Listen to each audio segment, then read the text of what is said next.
Sono friulano di nascita, a Blessano, un piccolo paesetto vicino a Udine, e poi subito dopo Trieste. Trieste compio i miei studi di perito industriale con diploma, appunto all'Istituto Tecnico Alessandro Volta. Da lì, una volta conseguito il diploma, mi vinco un concorso ai Cantieri Riuniti dell'Adriatico, precisamente alla ex fabbrica macchine, ora distrutta.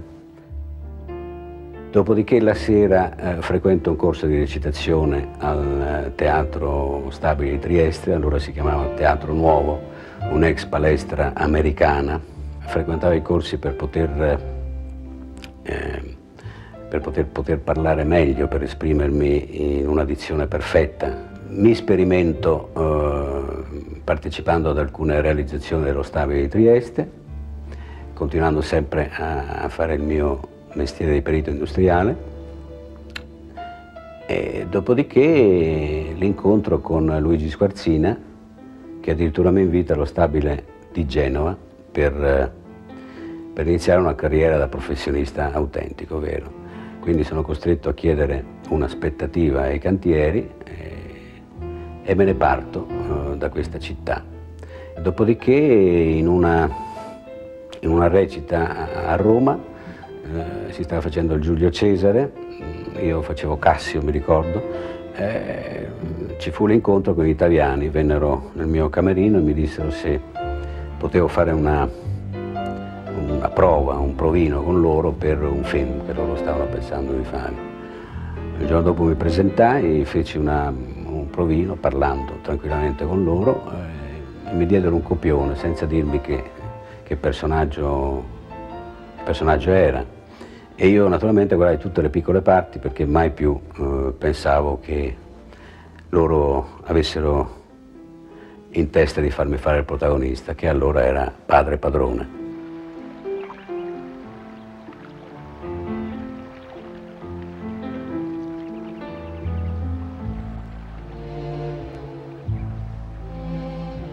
Parlare del rapporto con gli italiani e parlare di quello che può essere l'armonia di un gruppo quando lavora.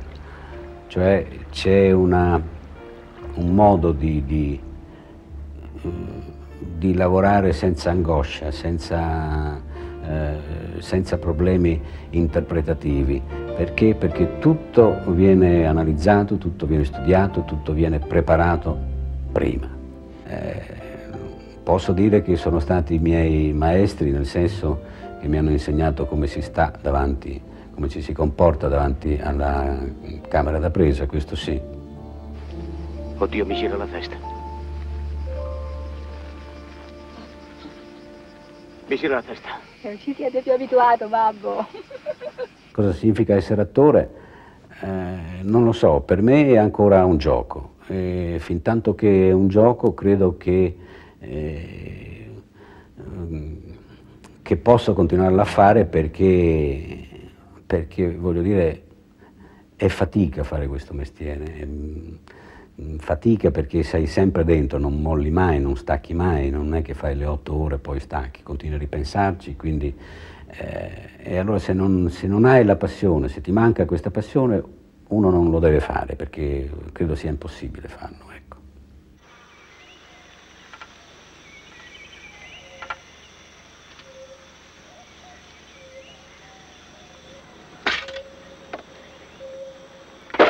Il fatto di essere chiamato a lavorare all'estero è anche un motivo di orgoglio, perché in effetti dice, vabbè, se chiamano me vuol dire che qualcosa valgo, già hai una verifica che il tuo lavoro in fondo è positivo, è valido.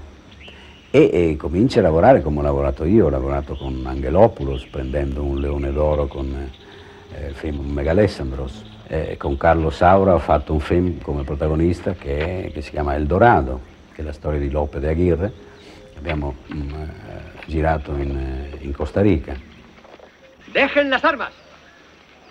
Voglio dire, la soddisfazione maggiore forse è di poter dire ai miei colleghi che ho, per esempio, fatto un film in presa diretta in spagnolo.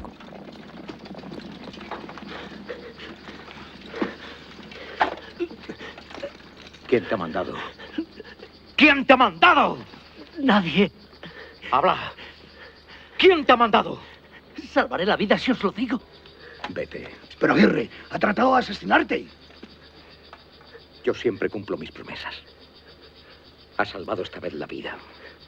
Vete! Ecco, non ho mai avuto una proposta in Italia da parecchio tempo a questa parte che mi potesse dare quella sensazione di esserci anch'io qua in questo paese, per cui mi farebbe piacere un'offerta che non sia la solita del padre eterno che devo continuamente fare, il padre di questo, il padre di quell'altro, cioè quell'incasellamento che mi hanno appiccicato addosso anni fa e dal quale mi è difficile scrollarmi di dosso.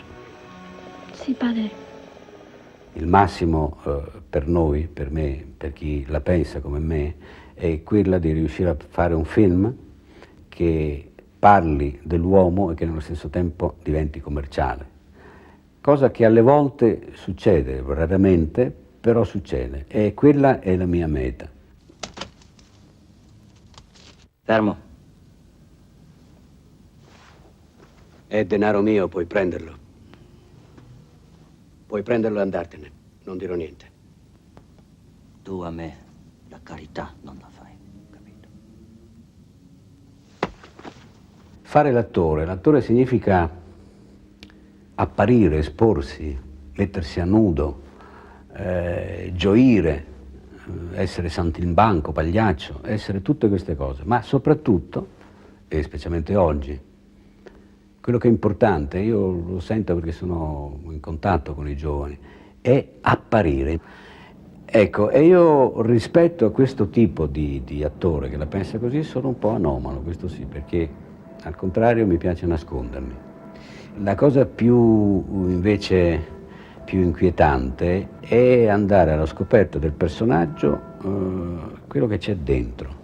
E allora forse per questo un certo tipo di regista mi chiama, proprio perché sa che agendo così io costruisco dentro e non fuori, quindi non prevarico il disegno di regia totale, non sono un mattatore, ecco, quello volevo dire.